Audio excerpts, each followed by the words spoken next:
litra por litra mabasa ginato nga ang mga pastor gihatag sa Dios, ang mga pastor gitagaan gig authority sa Ginoo sa pagwali. Based on my Bible makaigsunan nito ko 100% nga ang mga pastor gitagaan ng authority sa Ginoo sa pagwali. Bisan pa sa Old Testament ngadto sa New Testament dayag kayo gid sa Jeremiah lang 3:15, tagaan tamog pastor, I will give you pastors according to mine heart, which shall feed you with knowledge and understanding. Kana dayang word nga feed you with knowledge and understanding, kanang mo pagkaon sa kaalam ug kahibalo.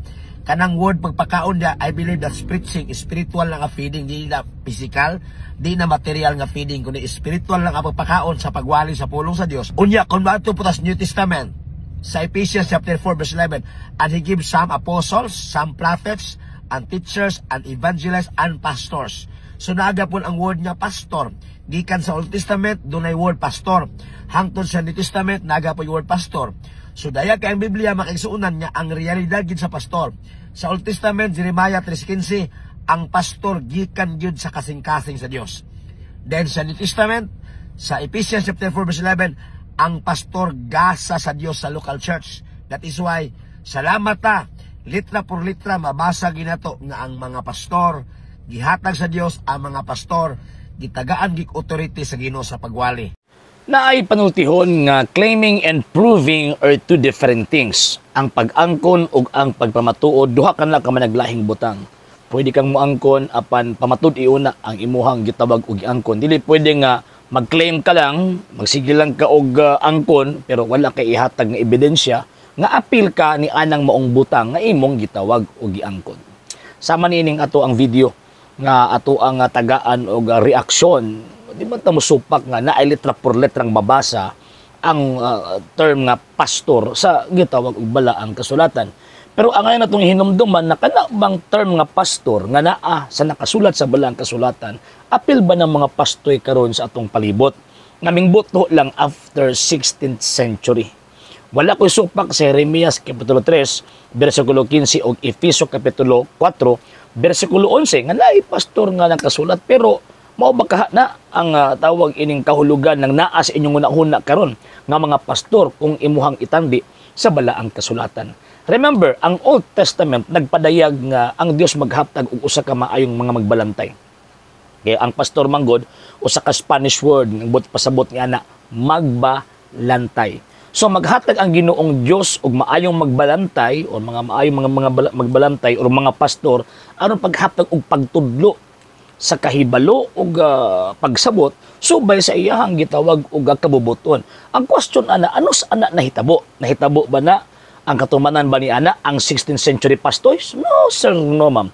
Di na tinuod. Ganun man, kay ang sentro sa Old Testament, mao ng New Testament. Pabatayin ni St. Paul, Colossians chapter 2, verse 16, ingon pa niya, ayaw itugot nga may magsaway ninyo kung sa inyong kanon, sa inyong imnon, ubisan pa sa adlaw ipapahulay. Kay kining moong mga butanga, atong naa sa Old Testament, ang katumanan ni ini ang atong Ginoong Jesucristo. Mabata ko na ito ang basahon, ang St. John chapter 10 verse 1 na following, kung na ito ang basahon, ang tibuok text, si Kristo pastor. Kanya sumala pa sa pagtunuan sa mga apostoles, ang Kristo nga pastor, pari, pangulong pari sa atong pagtuo. So, buti pasabot, kung ato ang tanawal ang Old Testament, ang ilang mga pastor, mga pari. Pag-abot sa New Testament, ang ilang pastor, ang atong Ginoong Jesucristo, pastor o pangulong pari man, pari po, di ba? O niya, pagkahuman, nagtukod po sa gingharian sa mga pari. So, ang pagkapastor, di lang kaya simpleng pastoy-pastoy lang, dili ka pari. So, dapat, ang tinuod nga pastor, pari yun. Pag na ay pastor nga, dili ganina pari, ay bugos na, fake na. Kaya ang Biblia mismo nag-ingon, ang atong Ginoong Jesucristo, pastor siya at the same time pari. Ang mga apostol, tawag ining Acts of the Apostles chapter 20 verse 28, di ba? Atong basahon, ang Espiritu Santo nagpili kanila, nagtugyan kanila nga sila ang obispo, sila ang shepherd, sila ang magbalantay aron mo matuto mapakaon sa iglesyang iya sa Ginoo nga gipalit niya sa iyang kaugalingong dugo. So ang tinuod nga pastor pari at the same time napoy gitawag og obispo. Di ba mo ba mga pari di tanan pari obispo. Pili lang gyud na mo naging ang pagkapastor gasa. Gasa diya sa simbahan.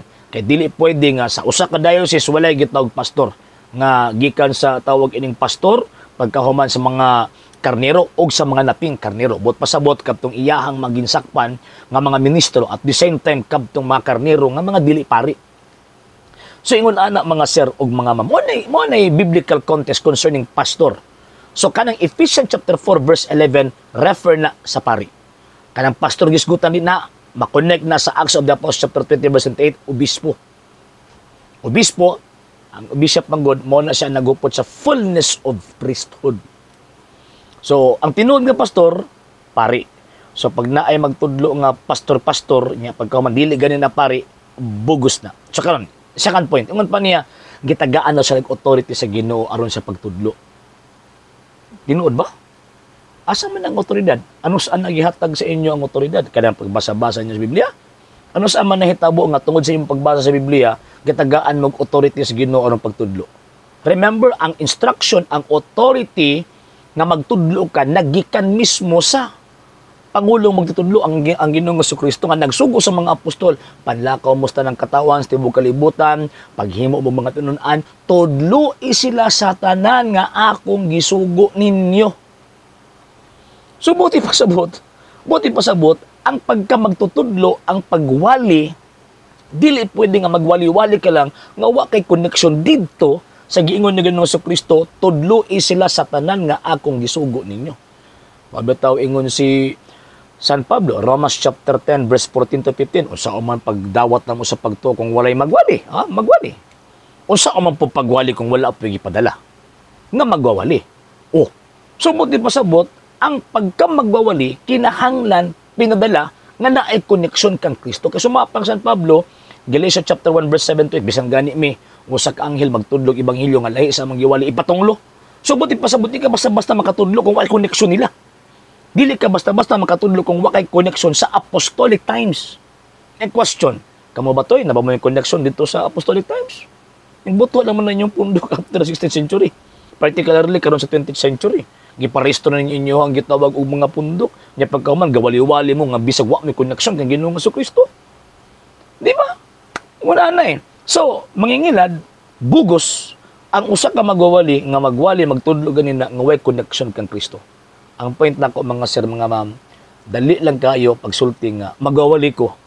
Dali lang kayo pagsulti nga pastoy ko. Pero ang question, unsaon niyo pag-prove nga kanang imong pagkapastor na ane koneksyon sa Pangulong Pastor.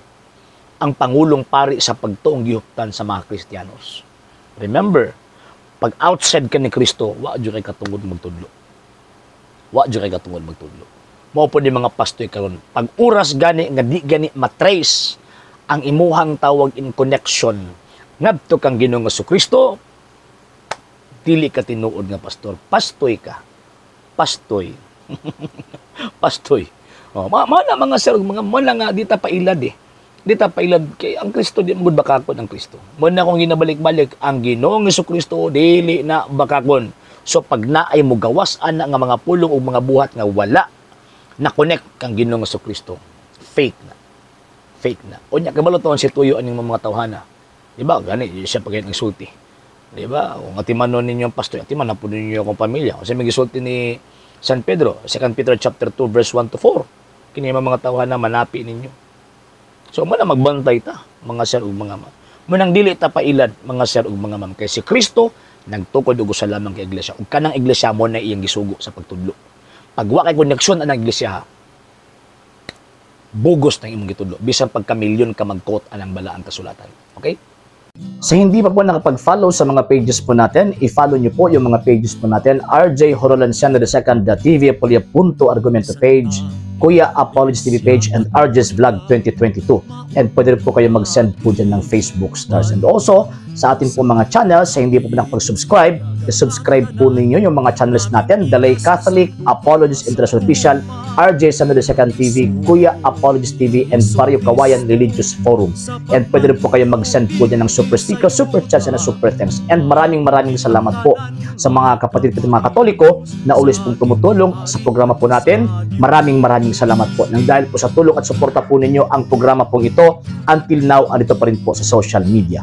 And until now din po, nangangailangan pa rin po tayo sa tulong at suporta suporta po ninyo dahil wala po kami magagawa rito mga sir, mga ma'am, kung wala po yung tulong at suporta po ninyo. Sa gusto pong tumulong, sa gusto pong sumuporta, pwede po ninyong ipadala ang tulong at suporta po ninyo sa pamamagitan po ng ating mga account numbers dyan po sa atin pong screen. And pwede nyo po kaming i-message sa atin pong page kung via remittance po yung ipadala po ninyo. Maraming salamat po in advance.